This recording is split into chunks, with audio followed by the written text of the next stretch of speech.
बात असम की करते हैं। पिछले दिनों राज्य की विधानसभा में गौवंश के वध और खरीद बिक्री के खिलाफ एक विधेयक पास हुआ।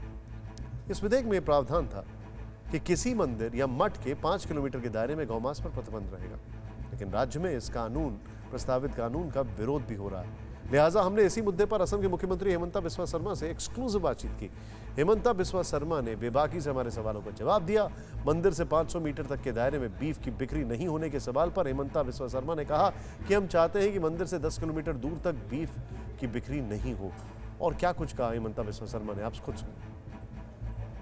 लोग सोच के मुझको बोल रहे हैं आपने 10 किलोमीटर क्यों नहीं बनाया? तो पूरा असम के मेघालय और बाकी जगह भी चल नहीं, मेरा तो मन है कभी 10 किलोमीटर बना देना। फिलहाल 5 किलोमीटर ठीक है। आपकी इच्छा ये तो नहीं कि पूरे भारत में फॉर्मूला लागू हो? देखिए, मेरा मन है 10 किलोमीटर तक, लेकिन मुझको आप जैसा लोगों का भी बात सुनना पड़ता है, इसलिए रेस्ट्रेन होकर मैंने 5 किलोमीटर किया। मैं तो ये पूछ रहा हूँ, क्या पूरे भारत में आप सोचते हैं? देखिए, मैं यही बताता हूँ, अगर हमारा सले तो पूरा भारत में होगा, लेकिन हमारा नहीं चलता है और नहीं चलना चाहिए। कोई एक व्यक्ति एक आदर्श नहीं चलना चाहिए, डाइवर्सिटी होना चाहिए देश में।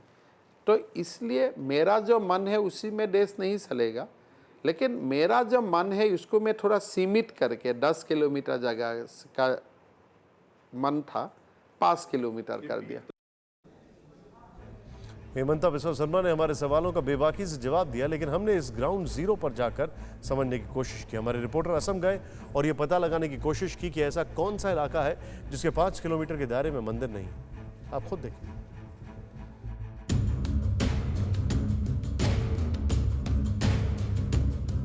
TV9 भारतवर्ष की टीम ये जानने के लिए असम पहुंची कि हेमंत बिस्वा शर्मा की सरकार जो कानून ला रही है उसका आम लोगों पर क्या असर होने वाला है।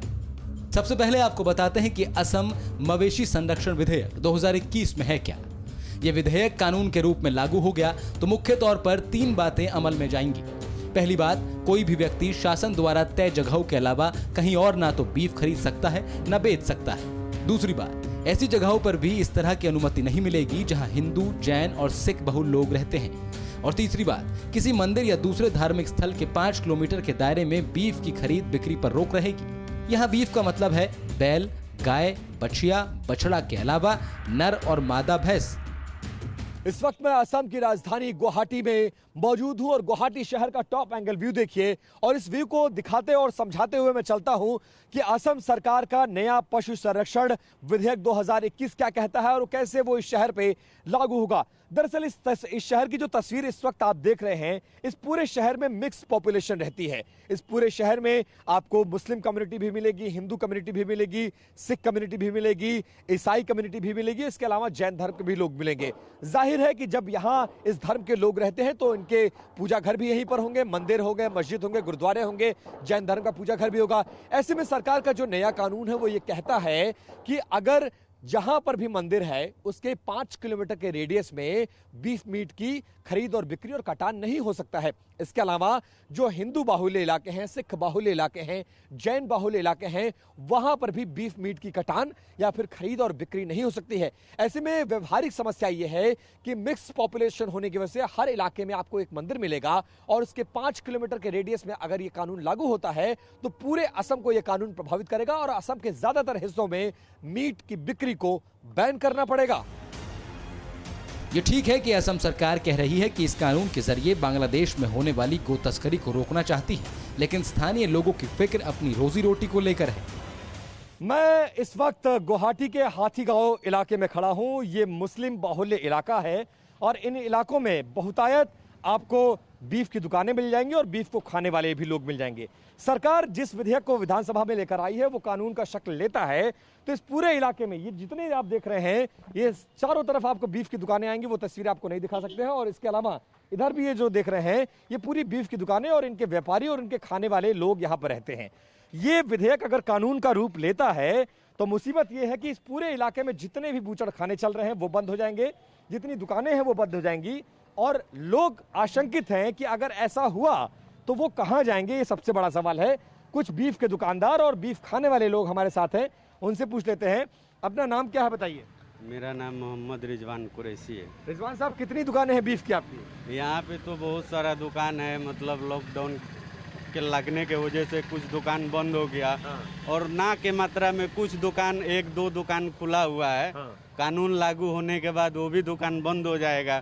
उसके बाद ये घूस वाले क्या करेंगे तो सरकार को सोचना है। और हम लोग का ये व्यापार सदियों से चला आ रहा है, इसके साथ बहुत सारे लोग जुड़े हुए हैं।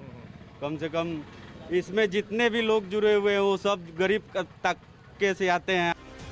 प्रस्तावित कानून में कहा गया है कि जानवरों के वध, बिक्री और ट्रांसपोर्टेशन से जुड़े नियमों को तोड़ने पर 3 से 8 साल की कैद हो सकती है। इसके अलावा 3 लाख से 5 लाख रुपए के बीच जुर्माना भी लग सकता है। इतना ही नहीं, दोबारा पकड़े जाने पर सजा दोगुनी भी कर दी जाएगी। असम के पशु संरक्षण विधेयक 2021 अगर कानून का शक्ल होता है तो जो उसमें व्यवहारिक समस्या है जिसका मैं जिक्र कर रहा था, वो व्यवहारिक समस्या इसी तरह के मंदिर और सड़क के किनारे पेड़ों के नीचे जो पीपल के पेड़ होते हैं, लोग इस तरह से मंदिर बना लेते हैं और इसकी बड़ी मान्यता है और इसमें बड़ी लोगों की आस्था है। यहाँ लोग पूजा करते हैं। ये कानून अगर लागू होता है जिसमें ये कहा गया है कि 5 किलोमीटर के रेडियस में अगर कहीं कोई मंदिर है तो उसके चारों तरफ ना तो बीफ मीट की खरीद हो सकती है ना बिक्री हो सकती है। ऐसे में अगर ये कानून धरातल पर उतरता है तो इस तरह के मंदिरों का क्या होगा?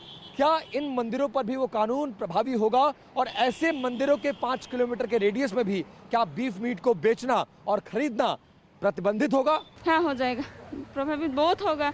लेकिन बहुत लोग 20-30% जिससे ज़्यादा लोग गाय के ऊपर चलता है, फार्म बना के रखता है, गरु बेचता है, बच्चा का पढ़ाई लिखाई कराता है, खाना पीना खाता है। ऐसे अभी तो गाय नहीं, बहुत लोग हम देखा था मीडिया में रो रहा है, लोग गाय नहीं बेच पा रहे। वो हिंदू मुस्लिम का बात नहीं, सब लोग भी करता है। अगर हम एक घर में 2-4 गाय है, उसको सेल करके बच्चा का फीस, बच्चा का पढ़ाई का खर्च वो कौन देगा? मुख्यमंत्री देगा क्या? नहीं सर, हम लोग तो अभी बहुत ज़्यादा प्रभावित है सर, हम लोग बहुत ज़्यादा परेशान हैं। सरकार को कुछ हम लोग पर ध्यान देना चाहिए और सरकार को हम लोग पे करोड़ों लाखों आदमी जुड़े हुए हैं, हम लोग को भी कोई रास्ता देना चाहिए। ऐसा करना चाहिए सरकार को कि जिससे हम लोग को भी मतलब कि घर संसार चले।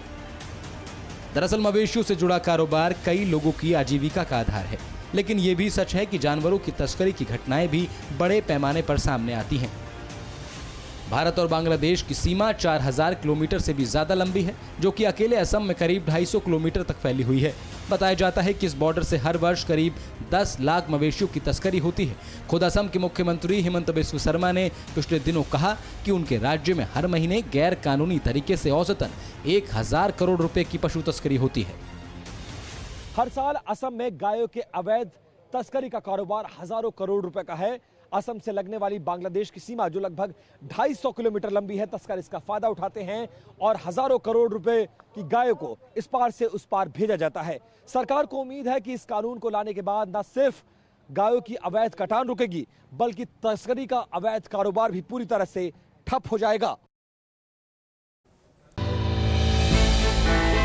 हमने की गलती फिर एक बार, कोरोना ने किया दोबारा प्रहार। मास्क, 2 गज दूरी, करें अपनी सुरक्षा पूरी। कोरोना टीका हम सबको लगाना है, मिलकर साथ समझदारी से कोरोना को हराना है।